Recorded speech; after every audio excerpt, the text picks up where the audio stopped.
Good morning, good morning, good morning. I just made it. It's 20 past 11, so we are still in the morning. For those that haven't got me on Facebook, I've just shared a post that the reason it is 20 past 11 is because I've been living. Yeah, that's what we're here to do, is to live. So even with the lockdown, the restrictions that came into place yesterday for the UK, I've been living my life. I spent extra time in bed with my husband this morning, just seeing him sleep without the stress of what the day would bring. I spent extra time looking at the sun that is still shining regardless. And I had my one exercise of the day with my dog before I decided to go to work, because I'm in that place of being able to do that. And then nothing seems like work. Popping onto the internet to help people in the group that I run, or any readings or healings or anything like that, don't feel like work, because they come from a place of balance. Caring for myself first, connecting to my higher self first, and then helping others. And when we aid others from this space, not only is it in what we would call Aini, what we give, we receive, but also it's from a stronger, more grounded perspective.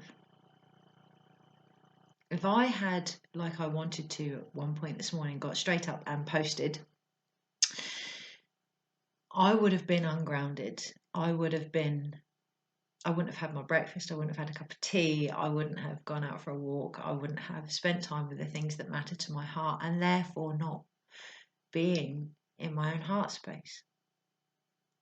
Now, last night I slept with the Hierophant card under my pillow, which was perfect timing, just as we got the messages about what we can and can't do, because the Hierophant can be known for being quite dogmatic. However, every time I've worked with the Hierophant card, it's been very peaceful, very quiet, very into a place that I would call the void, the space of no being. And that's why I love the cards that I'm working with at the moment from Osho Zen, because it's actually called Nothingness. And it reminds me of the film as a child, The Never-Ending Story, and people being frightened of the nothing. Yeah, the nothing being this dark wolf that would chase people and destroy everything. And that feels like that's where we are at the moment, being frightened of the unknown, of what might come. And for me personally, that's really being brought up with the coronavirus. Our breath is our connection to Great Spirit. We are breath first and foremost, and that is almost being threatened to be taken away from us, infected. Our connection with the nothingness, the spirit that we are, is changing. So for me to get up first thing this morning and do everything that I would have normally done, there would be no change. I'm taking this opportunity to really look at my life and the world that I want to create. I have noticed there are many wonderful groups being set up for so much support, and I am being honoured to be invited to many of them. And at this point in my life, I'm actually gratefully declining many of them. This isn't anything personal. This is knowing how far my energy stretches, how much I'm able to give and care for myself, so that I'm able to give from a place of balance and strength, so that I can hold space for those I'm holding space for, myself included, and my family. So I have today left many groups with so much gratitude for all the things that I have discovered and learned, but also the knowing that we are all here to give our own individual paths, to walk our own individual paths and help others along the way. And that comes from going into really connecting to who we are on a soul spiritual level. And I did that this morning. I did that with the tarot, and I really tuned into the cards. And what I received was seeing myself having gone through this already so many times in this lifetime. Diseases that have threatened my life. Losses of home, losses of jobs, losses of careers, losses of ego and understandings of who I was in that moment. And the one thing I found after each one of these journeys is almost being inundated with help and aid and steps. And it's only now, 11 years on, that I'm happy to sit here and feel the things that are coming up. Be with the emotions and the fears in a detached manner. It's only now I can actually be a midwife for my soul with that. For me personally, I'm stepping back, sharing when I feel drawn to share, knowing that those that see this will need to see this, knowing that there are so many forerunners now, so many lights out there that are here to help each other, that if we can time this right, there will be something for everyone at any given moment. So my advice is to do what is right for you, what works for you. Start really regrouping your energy. Look at where you may have scattered it and start to really bring it back, whether that's in a job that has been demanding, a family that has potentially taken more. I have a teenage son, starting to really regroup that balance and bring it back so that you can center yourself, because you're very important. We're all very important, and finding that connection to your higher self not only is going to get us through this very quickly, not only is this going to help heal us and the earth that we walk, but it's going to help deliver that new beginning. We're in Aries new moon today, and for me, that would be the Emperor, but for me, that has come through like a knife that has just sliced through everything. Not that I don't need. And it's about not taking that personally. It feels very karmic, and it's something I shared in the group yesterday about letting go of karmic ties. So that could be twin flames, although I won't go there because I know a lot of people do a lot of work with that, and I trust you will be directed there. But that could be twin flames, that could be family, that could be friends, associates, anything. And there's a real letting go now of that. And that came through yesterday, and this morning it's really come through very clearly. Not to fear what life would be like without everything that we're used to, but to sit there for a moment and know that if we can do that, we can create new. Many people are frightened of this space, of the void, of the nothingness, of the transition between this world and the next, whether that is life or death, whether that is childbirth, whether that is change or the next stage. Many people are frightened of this, but we go through this to create new. It's not beyond us. We can do this. How?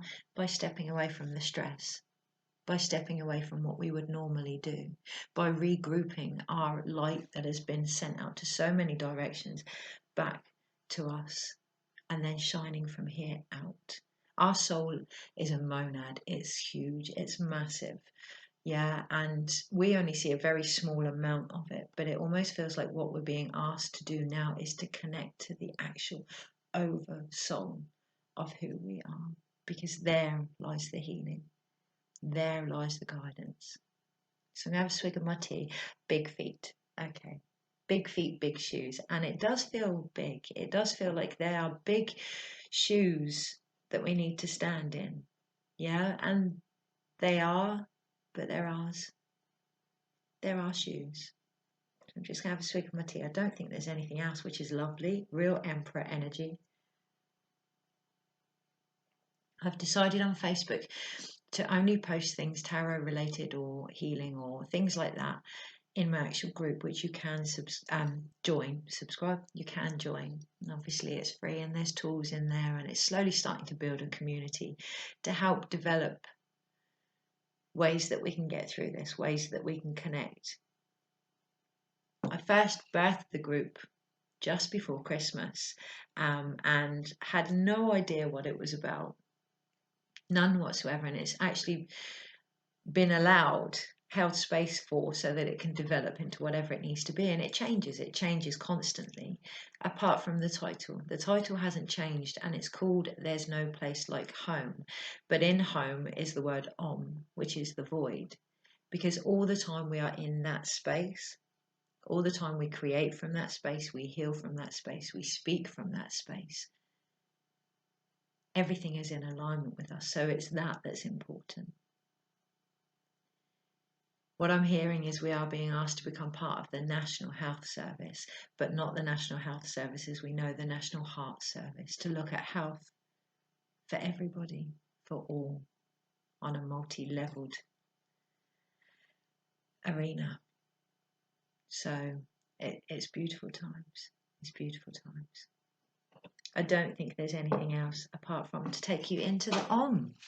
So to take you into the void. So just take a nice deep breath with your feet on the floor. Know that there is nothing to fear. This is where you came from. This is where you will go back home. This is you in all of your glory. This space that you have been avoiding. This space that has been distracted from is full of love, is full of peace, and full of all that you need at any moment.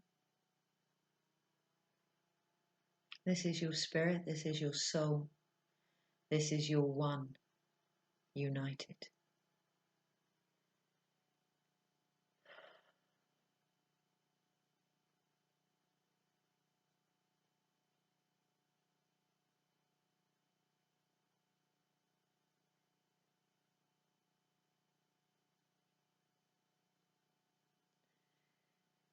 And with great gratitude, know that you don't have to come back to the room because you haven't actually gone anywhere. This is you.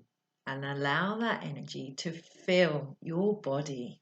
Allow that energy to fill underneath your skin and into your toes and into the ground. And as you do so, with that energy going into the ground, you feel the cheer of the earth beneath you, recognizing her child. Welcome home, child. And just feel that energy coming out of your throat, bringing you back to a reality that is yours, your reality. Up to your third eye, jiggling your feet, feeling the joy of this, rubbing your hands together and clapping them, and bringing yourself here, now, into this moment. Interesting times, interesting times. Keep yourself connected to you. Much, much love, everybody. Take care. Bye.